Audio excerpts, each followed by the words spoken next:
There's an old rule in journalism: follow the money. So let's apply that exact principle to this war, to Donald Trump's sudden reversal on Iran. Why did he abruptly announce a pause? What's actually behind Trump's apparent climb down? Could money be driving these decisions? And I'll tell you exactly why I'm asking that question. Let me walk you through a report first. It concerns Polymarket bets placed on the Iran war. Polymarket is essentially a prediction market, a platform where you can wager on real-world outcomes, a sports result, a war, a ceasefire. You can only participate using cryptocurrency, and critically, the entire platform is anonymous. Your identity is never revealed. Now look at what this report found. It zeroes in on 8 specific accounts. These accounts were all opened around the 21st of March. Between them, they placed roughly $70,000 in total bets. And what exactly were they betting on? That a ceasefire agreement would be finalized by March 31st.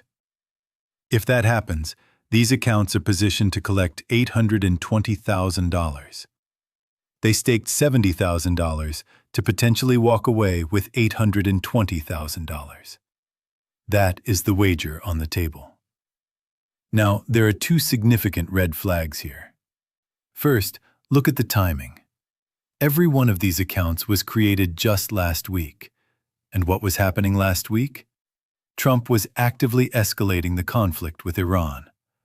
Right in the middle of that escalation, why would anyone be betting confidently on a rapid ceasefire unless they had some form of inside knowledge? That's the first red flag. Second, one additional account has drawn serious attention. Prior to February 28th, this account placed a wager predicting that the U.S. would strike Iran.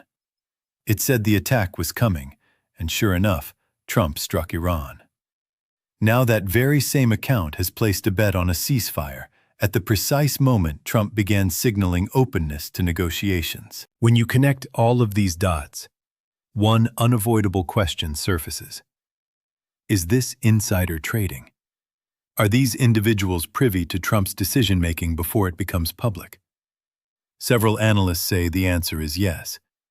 They believe most of these accounts represent wallet splitting, essentially one large investor creating multiple separate accounts and placing identical bets across all of them.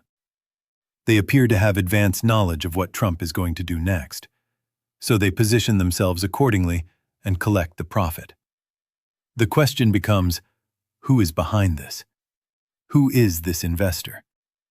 As I mentioned, Polymarket is an anonymous platform, so there is no mechanism to identify who is placing these wagers.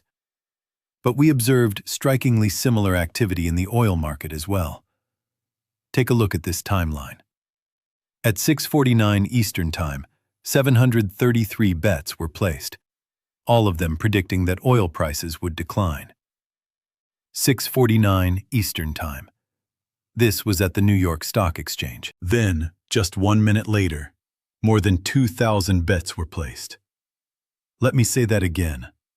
From 733 bets to over 2,000 bets within a single minute. Every single one of them calling for oil prices to fall.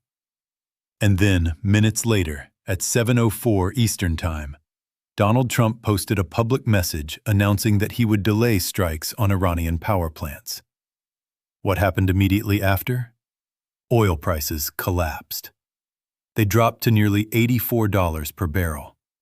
And the traders who had already positioned themselves? They walked away with millions in profit.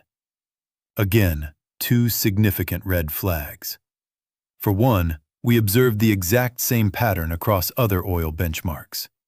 Bets on Brent crude surged from just 20 positions to more than 1,600, also within a single minute. And second, this activity was a complete statistical anomaly compared to every other trading day. That sudden explosion in betting volume was isolated entirely to that Monday. Coincidence? It really doesn't look like it. We saw the same pattern play out during the Venezuela operation as well. One trader pocketed $400,000 on President Maduro's capture. The overwhelming majority of his positions were established just hours before Trump publicly announced the mission. Again, coincidence? Even at the time, plenty of people weren't buying that explanation. And I have more examples just like these.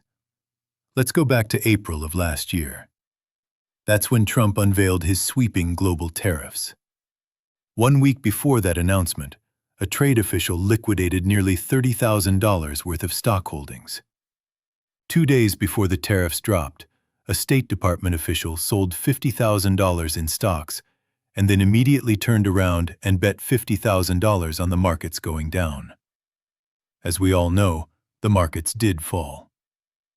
When you add it all up, more than a dozen U.S. officials quietly exited the markets before those tariffs were ever announced publicly. Coincidence again? That's an increasingly difficult argument to make. And these are just the people holding official government positions. Trump receives the bulk of his counsel from close personal friends and family members. Take his son-in-law Jared Kushner as an example. Kushner holds zero official position within the U.S. government.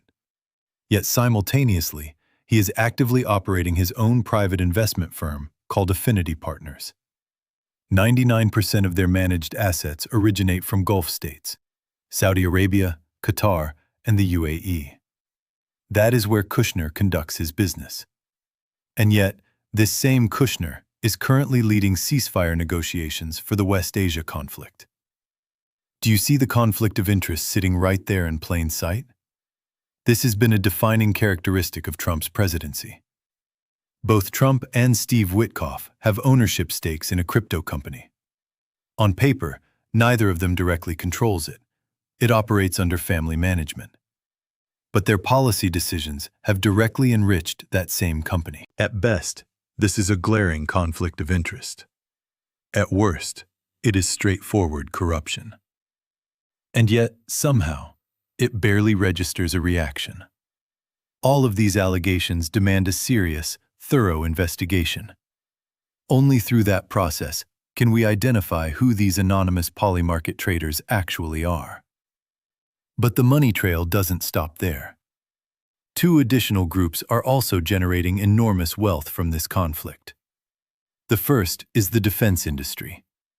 You may not see it yet, but the moment this war concludes, the U.S. will move aggressively to replenish its depleted military arsenal.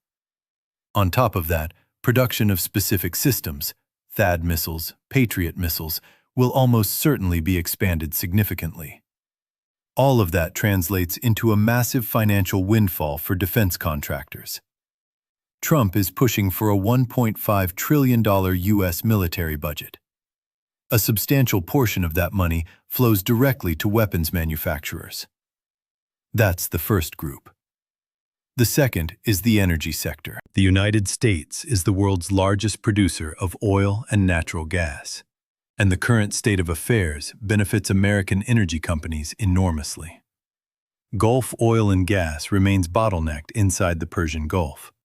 Russian energy is effectively off limits for Europe. Venezuela and Iran simply don't have the production capacity to fill the gap. So who does the world turn to? The United States. American firms are landing new deals with European and Indian buyers at premium prices. These companies are positioned to generate an estimated $60 billion in additional profit. And this is the consistent story running through every American conflict. The country being attacked suffers devastating losses. American soldiers pay with their lives. American consumers absorb higher prices at every turn. And meanwhile, American corporations quietly count billions of dollars in gains.